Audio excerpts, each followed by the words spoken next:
Welcome and thanks for joining us for another season of Scope.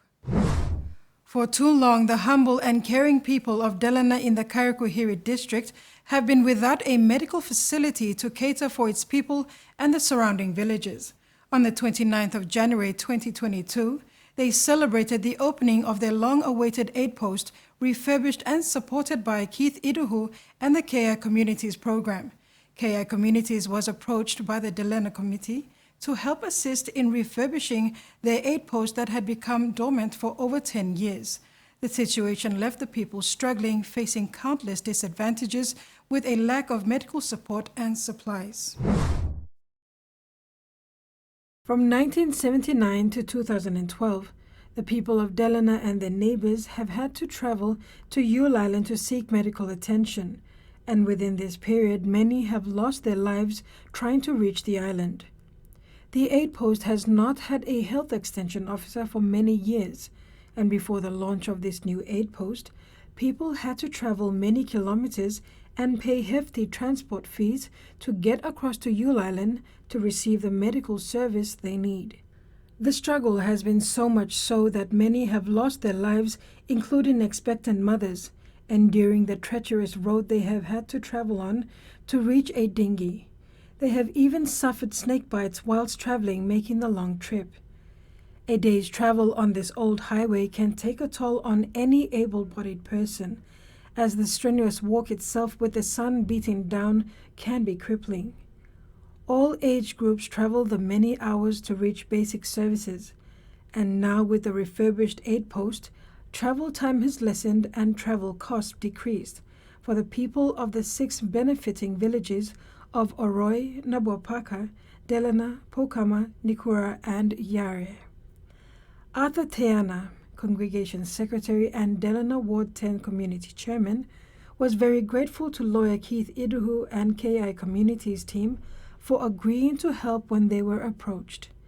From 2008 to 2012, there were 2 nurses that served here, serving the communities. From 2012 up until now, there haven't been any medical staff here. In the late 1960s, the first aid post was built and was run by a lady from Delena. Her name was Diana Illa. A while later, she married and left, leaving the facility to a man also from Delena. This man was transferred from Yule Island to Delena to look after the aid post.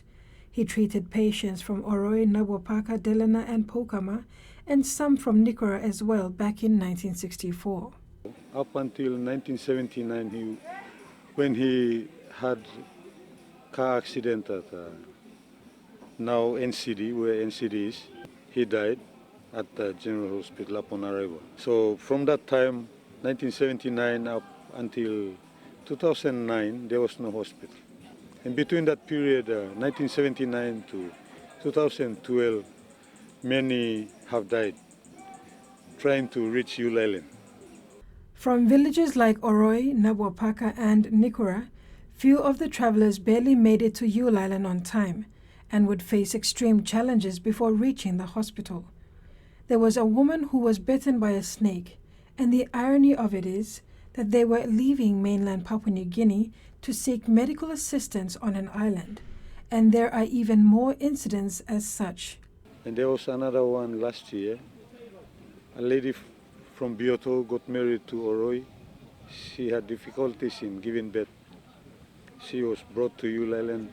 On the shores of Yule Island, before reaching the hospital, she died while giving birth. Infant mortality is going to be a critical issue because the accessibility of medical care is almost extremely remote, and the roads are dilapidated, neglected, and it is for certain that people here have great concerns. Mothers face a very big challenge, and vulnerable children for that matter. But as the saying goes, every cloud has a silver lining, and after years of struggle and painful loss of loved ones, a newly refurbished Delena aid post has risen from the ashes. We, the communities around here, would like to thank Keith Iduhu, KI Community Development Program, for initiating this project. Lawyer Keith Iduhu from Kairuku Village commends the KI Communities program.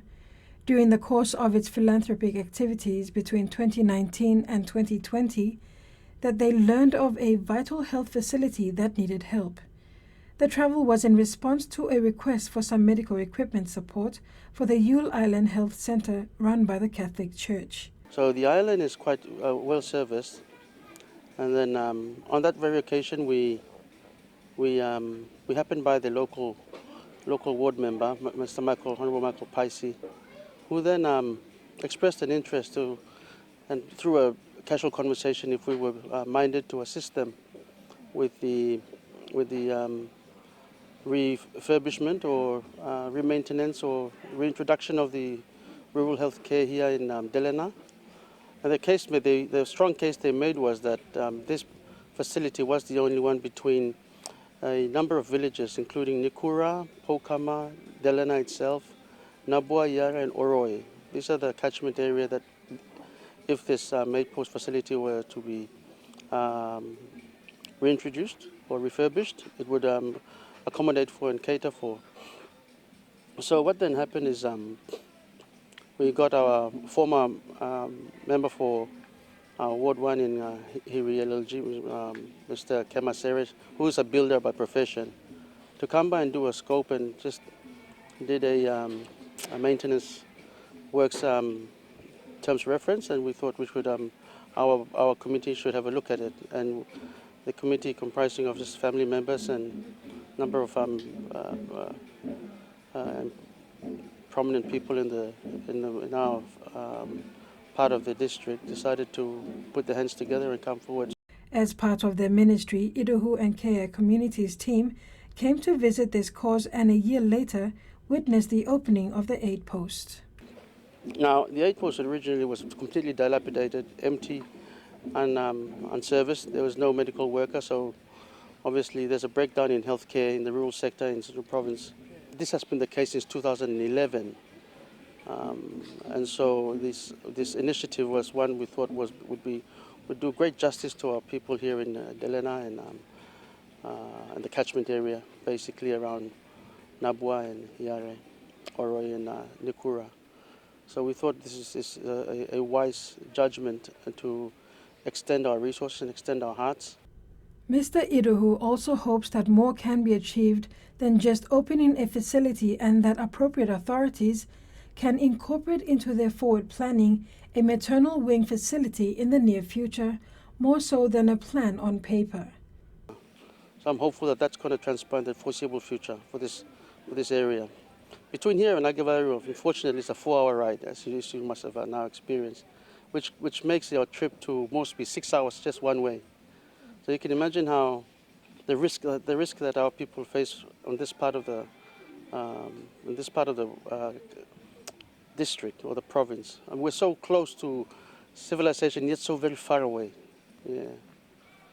So yeah, I'm hopeful that this can continue and the community takes full ownership. Mr. Iduhu is hopeful that Central Provincial Health Authority can take ownership, serve, and eventually facilitate this service for the people of this area, and he believes the same should be said about his village and others. We opened our aid post in 2019, fully serviced, and we don't have a health worker.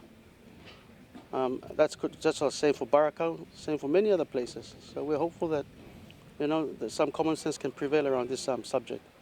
The opening of the aid post brought the village to life in an array of colors, celebrating not just this momentous occasion, but also their gratitude to the Iduhu family, KI Communities program, and Borneo Pharmaceuticals for donating basic care kits. Yeah, no, it's just a joy. I think it is to see some comfort in the eyes of the old. There's a sense of gratitude, and so their hearts are lifted. That's putting a smile on a fellow human is quite irreplaceable, and we are moved as we do this out of compassion, and hopefully they can pass it on in the generations to come. When we come back, a local community makes headway in reaching and meeting the Smart Village concept.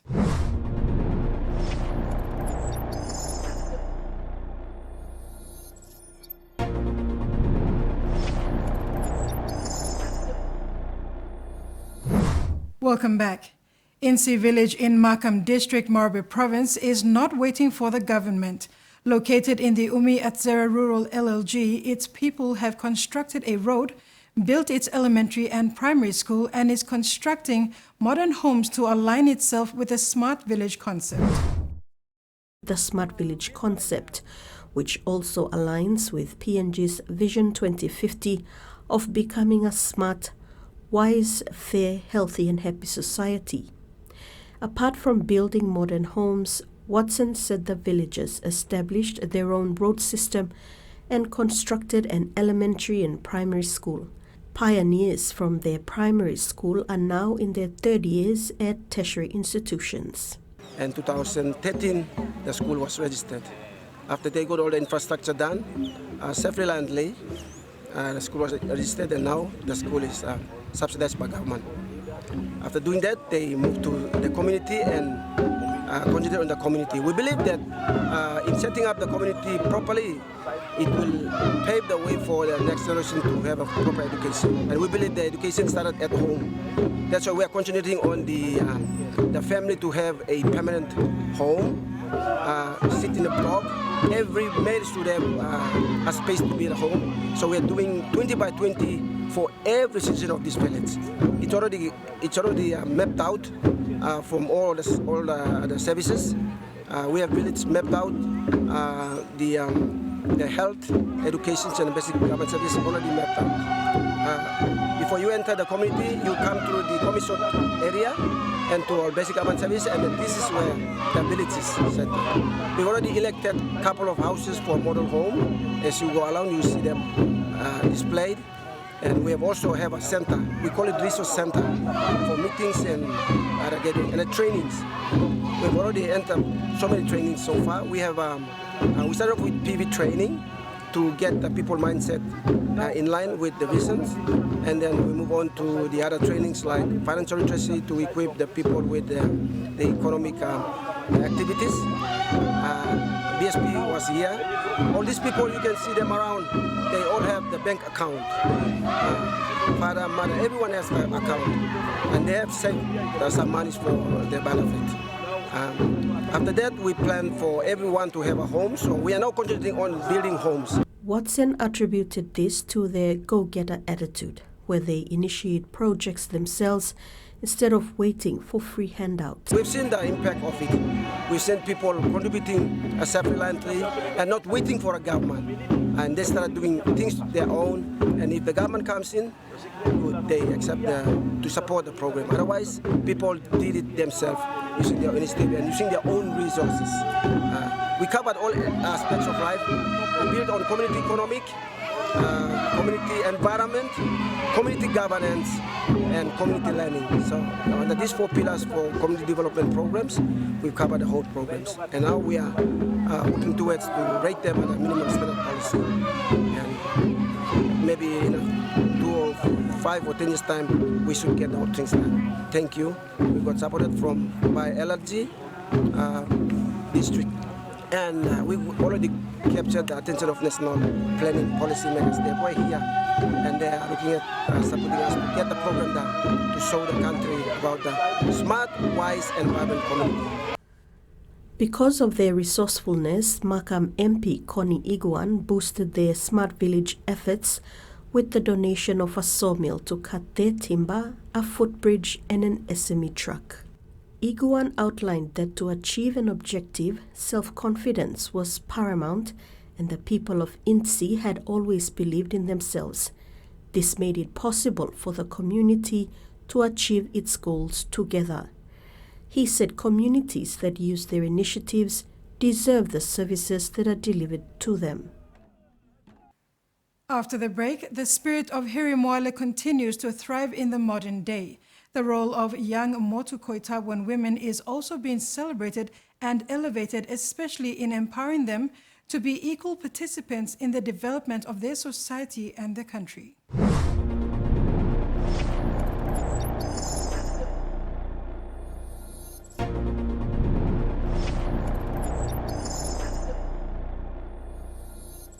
Welcome back.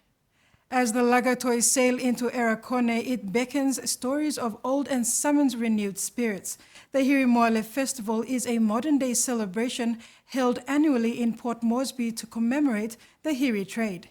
The traditional trade expedition was held between the Motuan people of Central Province and the Gulf people. Today, the Hirimawale celebrates the cultural significance of this shared history.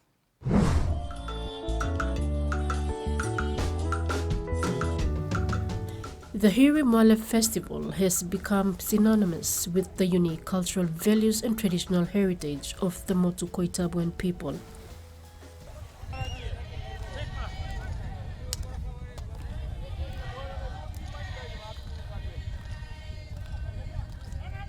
Time has gone since the Hiri expedition, but the Motuan people have held close to their heart the story of the Hiri trade.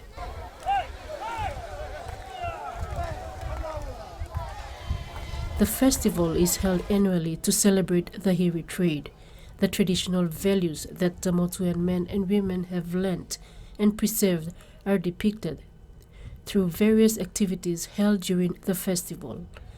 And these values culminate in the Hiri Hanenamo quest.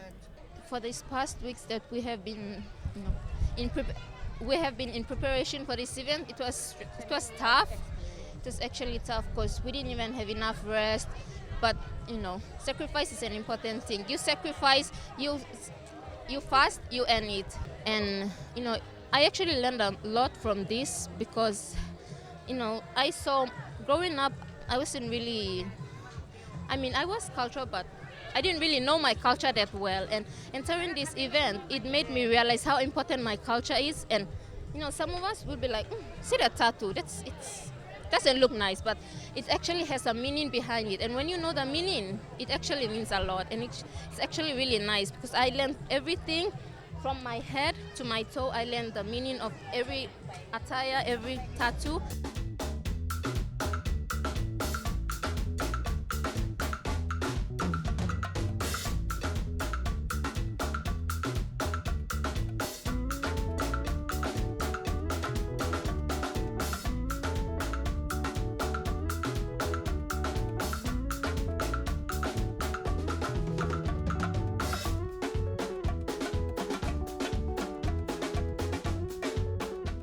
The 2022 festival was held over a 3-day event in February. Due to COVID-19, many activities were restricted within closed doors. The event opened up with a sponsors' night held on February 11. Without the sponsors, the festival would not be a success. The Motu Koita Assembly was grateful of the support of various corporate and business houses. The Trukai sponsored Vanagi race on Saturday, February 12 at Ella Beach attracted local Motu Koita villagers for a prized cash amount. The main attraction of the Hirimawale Festival was the Hiri Hanenamo quest. The quest traces its roots to a Motuan tradition of social ethics and rules associated with the Hiri trade. In the days of the Selin Lakatoi, the women's role in ensuring a successful Hiri expedition was just as important as the male who took the trip. Designed into a competition, the quest has succeeded in encouraging young Motu Koitabuen women to take an active interest in their traditional history and culture, with 10 contestants taking part this year. The young women parade in front of a crowd, covered in tattoos and attired in their traditional costumes. Ladies and gentlemen, our 2021 Best Traditional Attire Award goes to Hanenamo, number 5, Pari Hanenamo, Raila English.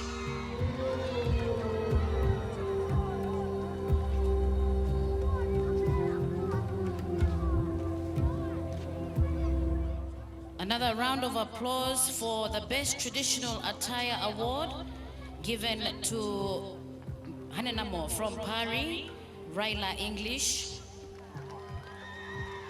selected from the first judging and the final judging.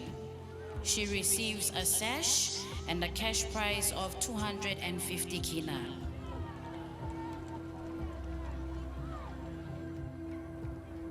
Ladies and gentlemen, our 2021 Cultural Knowledge Award will be presented to Elevala Hanenamo Guba Eileen Hitolo, Hanenamo number 7.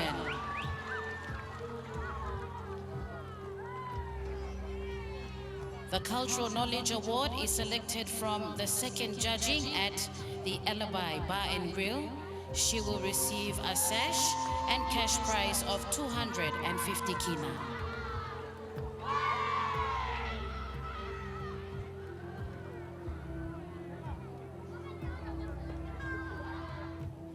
The 2021 Koi Award goes to Pari Hanenamo Raila English.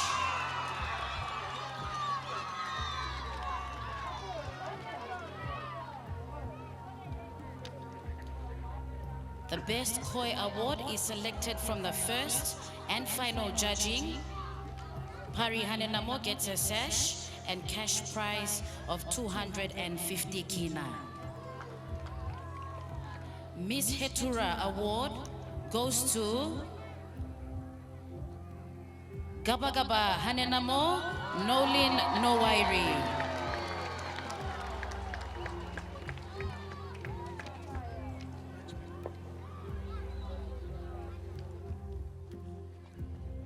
Miss Hanenamo Hetura Award is the award selected by the Hanenamos. She gets a sash and cash prize of 1,500 kina, a Samsung smartphone from Digicel PNG, PNG Airlines return ticket to any Airlines PNG domestic destination, and a silver Lagatoi pendant from Gemini Jewelers. Please put your hands together for Miss Hanenamo Hetura, Gaba Gaba Hanenamo Nowalin Nowairi. Ladies and gentlemen, Miss Hanenamo runner-up 21 and 2022 goes to Elevala Hanenamo Guba Hitolo.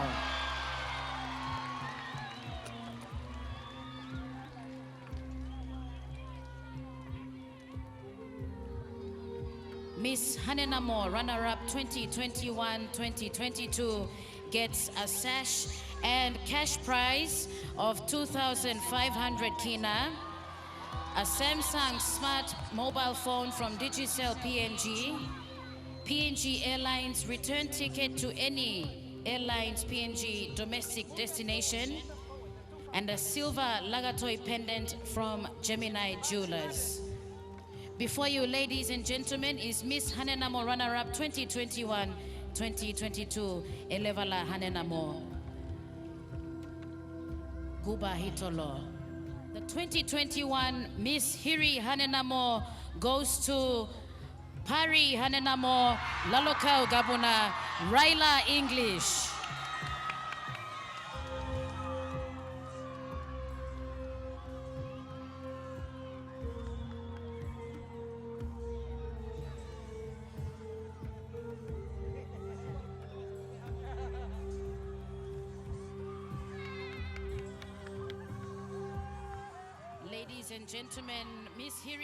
The lucky kekeni is declared the Hiri Hanenamo because she displays the traditional qualities and social skills fitting for a Hiri queen.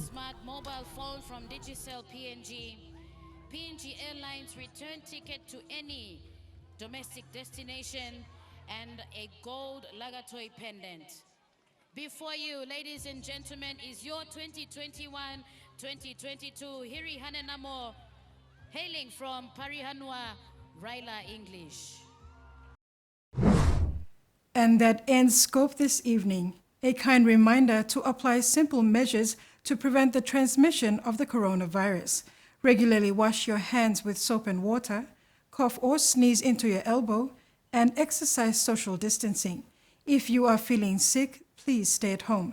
You can also call the COVID-19 hotline number for more information or assistance. Thank you for your company. Bye for now.